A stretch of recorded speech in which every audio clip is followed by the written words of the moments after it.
അടിമയുടെ ഉടമയുടെ ഒന്നും അർത്ഥമൊന്നും ഇവർക്ക് അറിയത്തില്ലെന്നാണ് തോന്നുന്നത്. പക്ഷേ അനുമോള് ഭാഗ്യം കൊണ്ടാണോ അതോ ഇനി അടിമ എന്ന് പറയുന്ന ഒരു ടാഗ് അത് തീരെ ഇഷ്ടപ്പെടാത്തത് കൊണ്ടാണോ എന്നറിയില്ല, മോർണിംഗ് ടാസ്കിൽ ശരിക്കും അനുമോള് കസറി.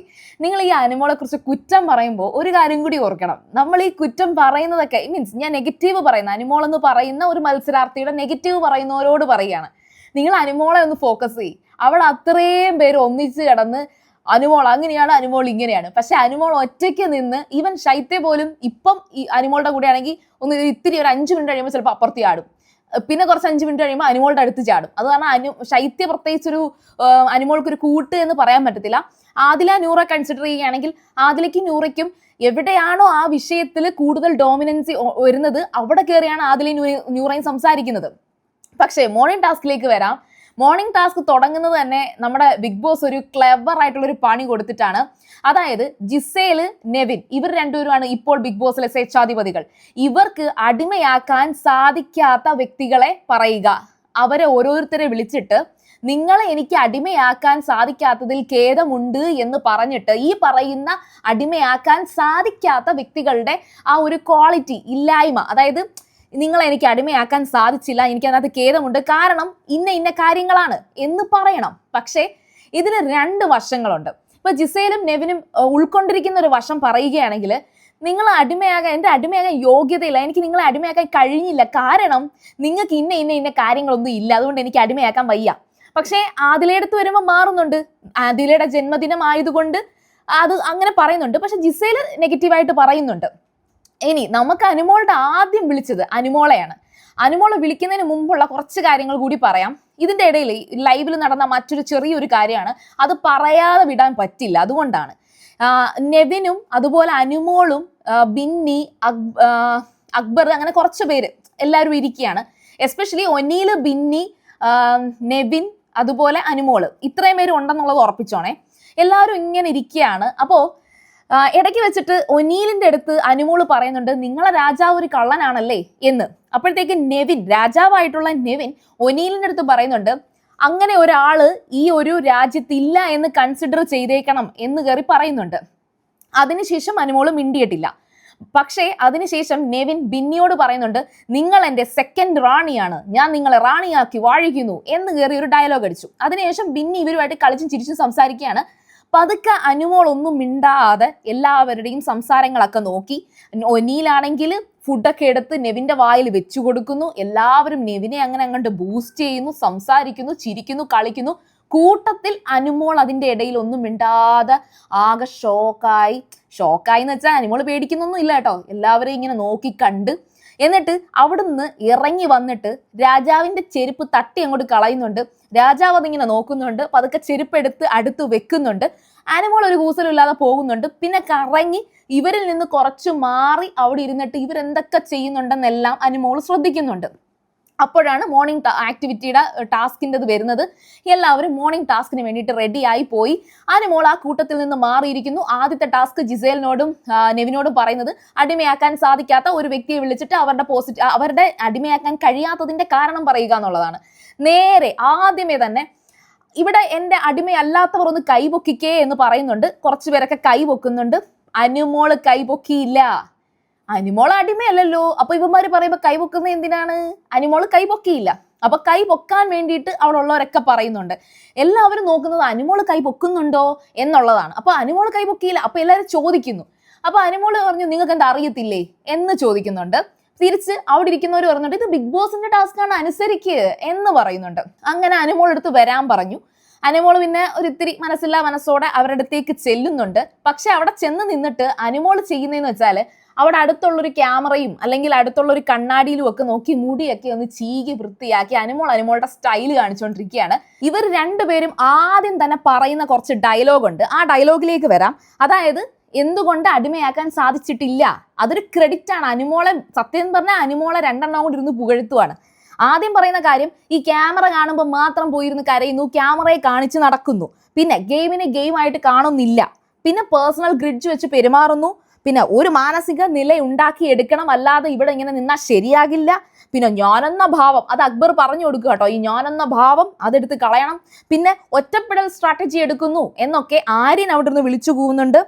അപ്പം ഇതെല്ലാം പറയുമ്പോൾ ഈ ക്യാമറയെ നോക്കി നിൽക്കുന്നു എന്നൊക്കെ പറയുമ്പോൾ അനുമോളുടെ അടിപൊളി ഡയലോഗ്, ഞാൻ എവിടെ നിൽക്കണമെന്ന് ഞാൻ തീരുമാനിക്കും എന്ന്. ഇതിന്റെ ഒക്കെ അർത്ഥം അടിമയാക്കാൻ കഴിഞ്ഞിട്ടില്ല, ഒട്ടും തന്നെ അടിമയാക്കാൻ കഴിഞ്ഞിട്ടില്ലാത്തൊരു വ്യക്തി.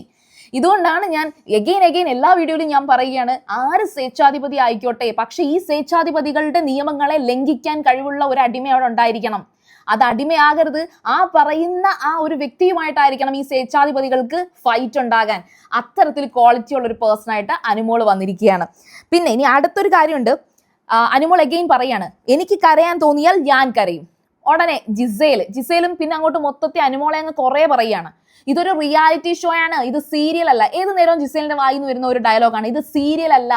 ഓൾവേസ് നമ്മുടെ എല്ലാവരുടെയും ഒരു തോട്ട് ഉണ്ട്, സീരിയൽ എന്ന് പറയുമ്പോഴത്തേക്ക് ഓൾവേസ് കരച്ചിലാണ്, അതിവിടെ നടത്തുകയാണ്, അനുമോൾ ഒരു സീരിയൽ ആയിട്ടാണ് ഇതിനെ കാണുന്നത്.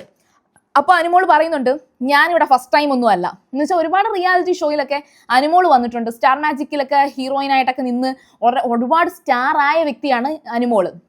അപ്പോൾ ഉടനെ അതിനെ പുച്ഛിച്ചുകൊണ്ട് ജിസേൽ വീണ്ടും പറയുന്നുണ്ട്, ഓ നീ ബിഗ് ബോസിൽ രണ്ടാമത്തെ തവണയാണോ, വീണ്ടും അങ്ങനെ ചോദിച്ചുകൊണ്ടിരിക്കുകയാണ്. അതിനുശേഷം വീണ്ടും ജിസേൽ പറയാണ്, ഇവിടെ ഡൗൺ ടു എർത്ത് ആകണം, എന്നാലേ അടിമയാകാൻ കഴിയൂ, ഡൗൺ ടു എർത്ത് ആക്, അങ്ങ് ആകാശത്തുനിന്ന് താഴെ വാ എന്ന് പറയുമ്പോഴത്തേക്കും റെന ഫാത്തിമ അവിടെ ഇരുന്ന് പറഞ്ഞിട്ട് അനുമോൾ ഇപ്പൊ സ്പേസിലാണ്.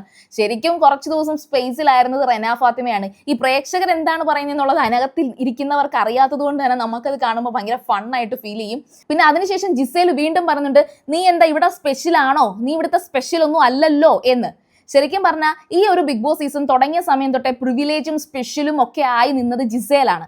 ആ ജിസേലിനെ കണ്ടിട്ടാണ് അനുമോൾക്ക് ദേഷ്യം വന്നതും. അതെന്താ നിങ്ങൾക്ക് ഇത്ര പ്രിവിലേജ്, നിങ്ങൾക്ക് എന്താ ഇത്ര സ്പെഷ്യാലിറ്റി, എല്ലാ ആണുങ്ങളും എന്താ നിങ്ങൾക്ക് വേണ്ടിയിട്ട് ഇങ്ങനെ ചെയ്തു തരാൻ നിൽക്കുന്നത്, നിങ്ങളടുത്ത് മാത്രം വഴക്കിടാത്ത എന്താ, എങ്ങനെ ചോദിച്ച് ആ സ്പെഷ്യലായിട്ടുള്ള വ്യക്തിയുടെ സ്പെഷ്യാലിറ്റി എടുത്ത് കളഞ്ഞതുകൊണ്ടാണ് അനുമോൾ ഇപ്പോൾ സ്പെഷ്യൽ ആയിരിക്കുന്നത്. അപ്പോൾ ചുരുക്കി പറഞ്ഞാൽ ടാസ്ക് ഒക്കെ നടന്നുകൊണ്ടിരിക്കുകയാണ്. അപ്പോൾ ആ ടാസ്കിൽ ഏറ്റവും കൂടുതലും അനുമോളെ ടാർഗറ്റ് ചെയ്തത് കൊണ്ട് തന്നെ അടിമയാകാൻ യോഗ്യത ഇല്ലാത്തതാണ്, അതായത് ജിസേലിന്റെയും നെവിന്റെയും അടിമയാകാൻ യോഗ്യത ഇല്ലാത്തതാണ് അനുമോളിന്റെ യോഗ്യത. അതാണ് ഏറ്റവും വലിയ യോഗ്യത. ശരിക്കും ഇവർ ഈ ടാസ്കിനെ ബുദ്ധിപരമായിട്ടൊന്നും അല്ല കാണുന്നത്. അങ്ങനെ ഒരു ടാസ്ക് കിട്ടി, എല്ലാവരും കൂടെ അനീഷയ്ക്കാണെങ്കിൽ ഇപ്പൊ പൂജ എടുത്തോണ്ട് നടക്കുക നെവിനേന്നും പറഞ്ഞു. നെവിന്റെ കൂടെയാണ് അനീഷ്. നെവിൻ ഒരു തമാശക്കാണ്, രണ്ടുപേരും ഒരു ഫണ്ണായിട്ടാണ് പറയുന്നത്. പക്ഷെ അവിടെ ഒരു കോണ്ടന്റ് ക്രിയേറ്റ് ചെയ്യണം. സത്യം പറഞ്ഞാൽ നെവിനും, ഞാൻ കരുതിയത് അനീഷ് നെവിന്റെ അടുത്തും ജിസേലിന്റെ അടുത്തും ഒക്കെ തർക്കിക്കും എന്നൊക്കെയാണ്. എത്രയൊക്കെ ആണെങ്കിലും ഇപ്പൊ അടിമയായി കൂടിപ്പോയാൽ സംഭവിക്കാൻ പോകുന്ന ഒരു കാര്യമുണ്ട്. നിങ്ങൾ എൻ്റെ അടിമയല്ലാത്തത് കൊണ്ട്, അല്ലെങ്കിൽ നിങ്ങൾ എൻ്റെ അടിമയായിട്ട് ഞാൻ പറയുന്നത് അനുസരിക്കാത്തത് കൊണ്ട് നിങ്ങളെ ഞാൻ ഇത്തവണ ജയിലിൽ അടയ്ക്കുന്നു, തുറങ്കലിൽ അടയ്ക്കുന്നു എന്ന് കയറി പറഞ്ഞാൽ ഓക്കെ, തുറങ്കലിൽ അടയ്ക്കും. എന്തായാലും ഒരു പരിധിയിൽ കൂടുതൽ. ഇപ്പൊ നമ്മൾ കഴിഞ്ഞ ലാസ്റ്റ് വീക്കിൽ വലിയൊരു ജയിൽ പണിഷ്മെന്റ് കണ്ടു, അവര് ഒരു മനുഷ്യ ക്ലോക്കായി മാറിയത്. പക്ഷേ ഒന്നും സംഭവിച്ചില്ലല്ലോ, കൂടുതലൊന്നും സംഭവിച്ചില്ല. ബിഗ് ബോസ് പോലും പറയുന്ന പല കാര്യങ്ങളും മാറ്റി പറയുന്നുണ്ട്. അതായത് നിങ്ങൾ ഈ ഒരു ടാസ്ക് കംപ്ലീറ്റ് ചെയ്തില്ലെങ്കിൽ ലാലേട്ടൻ വരുന്നിടം വരെ നിങ്ങൾ ഈ ഒരു ജയിലിൽ കിടക്കും എന്ന് പറഞ്ഞു. പക്ഷെ സംഭവിച്ചില്ലല്ലോ. അതുകൊണ്ട് തന്നെ അനുമോൾ എനിക്ക് തോന്നുന്നു അതുകൊണ്ടൊക്കെ തന്നെയാണ് ബിഗ് ബോസ് എന്തെങ്കിലും പറയുമ്പം അവർ തന്നെ ഇരുന്ന് പറയുന്നുണ്ട് ബിഗ് ബോസിനെ അനുസരിക്ക് എന്ന് പറയുന്നുണ്ട്. അപ്പോഴും അനുമോൾ പറയുന്നുണ്ട്, എനിക്ക് മനസ്സിലായ രീതിയിൽ, എനിക്ക് തോന്നിയ രീതിയിലേ ഞാൻ ചെയ്യൂ. സത്യം പറഞ്ഞാൽ ഇപ്പോൾ ബിഗ് ബോസ് ഹൗസിലെ ഒരു തോന്നിയ വാസിയാണ് അനുമോൾ. അതൊക്കെ തന്നെയാണോ ഈ ബിഗ് ബോസ് ഹൗസിൽ അനുമോൾക്ക് കിട്ടുന്ന ഒരു ക്രെഡിറ്റ് എന്ന് പറയുന്നത്. ആ ലെവലിൽ ചിന്തിച്ചു നോക്കിയാൽ നമുക്ക് മനസ്സിലാവും. ഇപ്പോൾ ജിസേലും നെവിനും അപ്പാനിയും ഒക്കെ നന്നായിട്ട് തന്നെ സംസാരിക്കുന്നുണ്ട്, കളിക്കുന്നുണ്ട്. പക്ഷെ ഈ കൂട്ടത്തിൽ ഈ ഓഡ് 1 ഔട്ട് എന്ന് പറയുന്ന കണക്ക് ബിഗ് ബോസ് ഹൗസിൽ ഓഡ് 1 ഇന്നാണ് അല്ലെങ്കിൽ വിന്നാണ്. അതാണ് എനിക്ക് അനുമോളിന്റെ ഈ ഒരു ബിഹേവിയറിൽ തോന്നിയത്. പിന്നെ ഓഫ് കോഴ്സ് ഇപ്പം കഴിഞ്ഞ ദിവസം രാത്രിയിൽ അടി നടന്ന സമയത്ത് ഒരു നല്ല പുഴുത്ത ചീത്ത, അത് ഇംഗ്ലീഷിലാണ്, സ്റ്റൈലിഷ് ആയിട്ടാണ് വിളിച്ചത്. ആദില ജിസേലിനെ വിളിച്ചു. അപ്പം ഇത്തരത്തിലുള്ള പല ചീത്ത വാക്കുകളും പല ആൾക്കാരെ വിളിയും ഒക്കെ അവിടെ നടക്കുന്നുണ്ട്.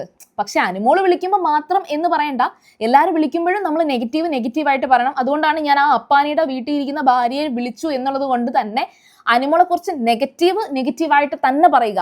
പക്ഷെ ഈ ഒരു അടിമത്ത ഗെയിമിനകത്ത്, സ്വേച്ഛാധിപതി ഗെയിമിനകത്ത്, അതുപോലെ ഈ ഒരു മോർണിംഗ് ടാസ്കിനകത്ത് ഏറ്റവും കൂടുതലും റാങ്ക് ചെയ്തിരിക്കുന്നത് അനുമോള് തന്നെയാണ്. അതാണ് അനുമോളിന്റെ ഒരു ക്വാളിറ്റി. എഗെയിൻ ഞാൻ പറയുന്നു, ഒരു 10-50 ദിവസമൊക്കെ കഴിയുമ്പോഴത്തേക്കും, അല്ലെങ്കിൽ ഒരു ബിഗ് ബോസിന്റെ ഒരു ലാസ്റ്റ് ടൈം ആകുമ്പോഴത്തേക്കും സോഷ്യൽ മീഡിയയിൽ ഒരു വലിയൊരു നെഗറ്റീവ് അല്ലെങ്കിൽ ഒരു ഹേറ്റ് ക്യാമ്പയിനിലേക്കൊക്കെ ചിലപ്പോൾ അനുമോളിനെ എത്തിക്കാൻ ഒരു സാധ്യതയുണ്ട്. പക്ഷേ അതനുസരിച്ചുള്ള ഒരു ബൂസ്റ്റ്, ഒരു സപ്പോർട്ടും അനുമോൾക്കുണ്ടാവും. ബിഗ് ബോസ് ഹൗസിൽ ഏറ്റവും കൂടുതലും ഒറ്റപ്പെടാൻ പോകുന്നതും ടാർഗറ്റ് ചെയ്ത് അങ്ങനെ ഒരു കളി വരാൻ പോകുന്നതും അനുമോൾക്ക് തന്നെയായിരിക്കും. കാരണം ഈ ഒരു സീസൺ അനുമോളുടെ പേരിൽ അറിയപ്പെടുന്ന ലെവലിലേക്ക് മാറ്റിയെടുത്ത് കഴിഞ്ഞു. സത്യത്തിൽ ഞാൻ ആദ്യം കരുതിയത് ജിസേലായിരിക്കും ഇത്തവണ എല്ലാവരും പറയാൻ പോകുന്ന ഒരു വ്യക്തി എന്നുള്ളതാണ്. നമ്മുടെ ഡിംപിൾ ബാലിനെ നിങ്ങൾ ഓർക്കുന്നുണ്ടോ? ബിഗ് ബോസ് സീസൺ 3 ഒരു ഡിംപിൾ ബാൽ ഉണ്ടായിരുന്നു. ആൾക്കും മലയാളം കുറച്ച് ബുദ്ധിമുട്ടായിരുന്നു. ഭയങ്കര ക്യൂട്ടായിട്ടൊക്കെ ഒരുങ്ങിയൊക്കെ വരുമായിരുന്നു. സ്റ്റൈലിഷ് ഡ്രസ്സായിരുന്നു ഇടുന്നത്. ആ സീസണിൽ ഉണ്ടായിരുന്ന പല ആൾക്കാരും ഡിംപിൾ ബാലിന്റെ വസ്ത്രധാരണം ശരിയായിട്ടില്ല എന്ന് പറഞ്ഞു. അതേ ഡിംപിൾ ബാലിനെയാണ് എനിക്ക് പലപ്പോഴും ജിസേലിൽ കാണാൻ സാധിച്ചിരുന്നത്. പക്ഷേ ജിസേൽ കുറച്ചും കൂടി ഒരു ആറ്റിറ്റ്യൂഡ് ഇട്ട് ബിഹേവ് ചെയ്യുന്നുണ്ട്. ഡിംപിൾ ബാൽ അത്ര ആറ്റിറ്റ്യൂഡ് ഒന്നും കാണിക്കാറില്ല. സംസാരിക്കേണ്ടടുത്ത് നന്നായിട്ട് സംസാരിക്കുമായിരുന്നു. പക്ഷെ ഡിംപിൾ ബാലിന്റെ ഗെയിം അവസാനം എന്താ സംഭവിച്ചെന്ന് ഓർമ്മയുണ്ടോ?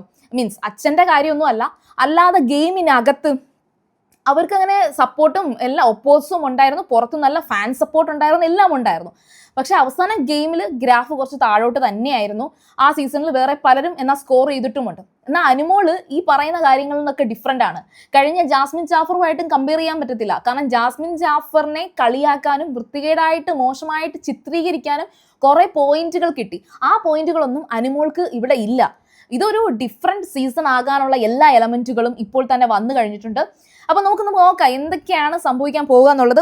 പിന്നെ ഈ ഒരു ടാസ്കിൽ രണ്ടാമതായിട്ട് ശൈത്യയെ വിളിക്കുന്ന കാര്യം കൂടിയുണ്ട്. അതും കൂടെ ജസ്റ്റ് ഒന്ന് ആഡ് ചെയ്ത് പറയുകയാണെങ്കിൽ വളരെയധികം ഓവർഷാഡോ ആയിട്ടാണ്, അനുമോളുടെ ഓവർഷാഡോ ആണ് ശൈത്യ എന്ന് ജിസേലും അതുപോലെ നെവിനും പറയുന്നുണ്ട്. അത് ഈ ശൈത്യക്ക് തീരെ പിടിക്കുന്നില്ല കേട്ടോ. പക്ഷേ ശരിക്കും ഓവർഷാഡോ എന്ന് പറഞ്ഞാലും എന്തായാലും ഇവരുടെ അടിമയല്ലല്ലോ. അതൊരു ക്രെഡിറ്റ് ആയിട്ട് കാണാൻ വേറെ ആർക്കും സാധിച്ചിട്ടില്ല, അനുമോൾക്ക് ഒഴികെ. അപ്പോൾ ഇതൊക്കെയാണ് അവിടെ നടന്നുകൊണ്ടിരിക്കുന്നത്. അടുത്ത ലൈവ് വിശേഷമായിട്ട് ഉടനെ വരാം. അപ്പോൾ നിങ്ങൾ ആദ്യമായിട്ടാണ് സീരിയൽ ഗ്രാൻഡ്മ കാണുന്നതെങ്കിൽ ഉറപ്പായിട്ടും ചാനൽ ഒന്ന് സബ്സ്ക്രൈബ് ചെയ്തേക്കുക. അതുപോലെ വീഡിയോ ഇഷ്ടപ്പെട്ടാൽ ലൈക്ക് ചെയ്യുക, കമന്റ് ചെയ്യുക, ഷെയർ ചെയ്യുക. അപ്പോൾ ഞാൻ പോയി വരാം. ബൈ.